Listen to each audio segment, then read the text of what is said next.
No one is disputing that Chavis Carter died from a gunshot to the head while in the back seat of a police car in Jonesboro, Arkansas.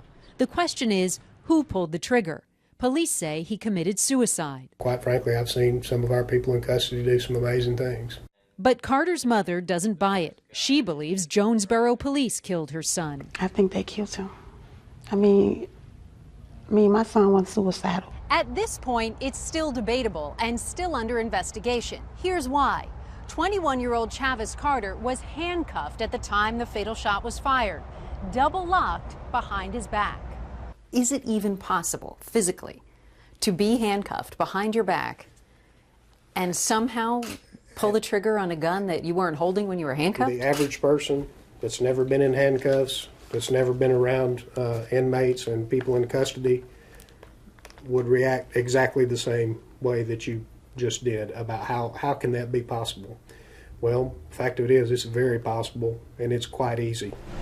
Chavis Carter and two others were pulled over July 29th, just before 10 p.m. for driving suspiciously. The first officer called for backup.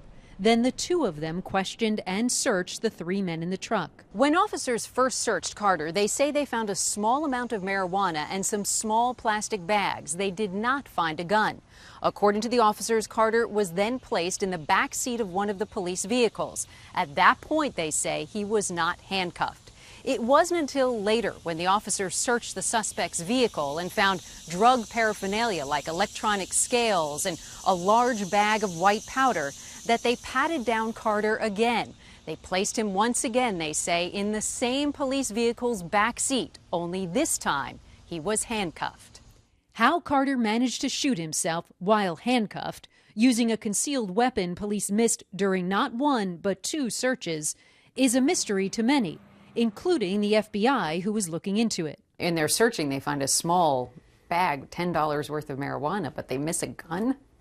Apparently. Is that disappointing to you? Yes. The chief says the two men with Carter, who were white, were released. But Carter was held back after the officers, who are also white, discovered he'd given them a fake name, and there was a warrant for his arrest in Mississippi, where he'd skipped out on a drug diversion program. The chief says his officers don't know exactly when the fatal shot was fired, even though they were just feet away. According to this incident report, one of the officers heard, quote, a loud thump with a metallic sound, but thought it came from a vehicle that ran over a piece of metal on the roadway. Don't your officers know the sound of a gun being fired? One would think, but when those guns are in a confined space like the rear of a police car, it could be very, very different. It wasn't until the officers were about to leave when police say one of them smelled something burning in his vehicle. The chief says it was likely gun smoke.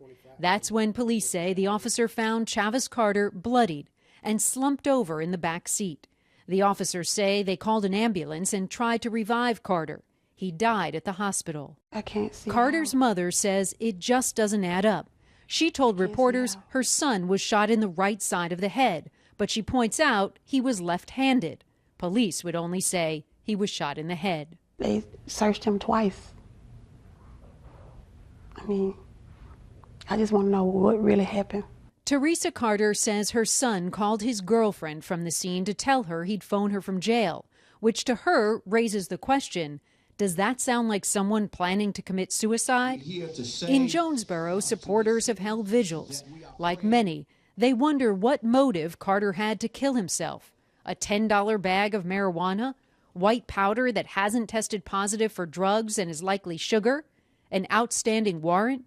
We asked the chief about Teresa Carter's allegations that one of his officers pulled the trigger. Can you safely say you've ruled that out in your investigation? Not at this stage in the investigation, that's certainly a remote possibility. Like I said, we haven't excluded everything, but I feel confident that that's not what it is, but I certainly understand how she might feel that way. There is dash cam video from that night, but the trouble is, the chief says, it doesn't show the moment the gun was fired. That's because the two police cars were parked trunk to trunk, so the dash cam didn't capture Carter sitting in the back seat.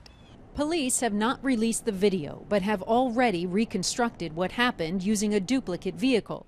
They are waiting for the autopsy to be finished to see if what they visualize happened is consistent with the autopsy results.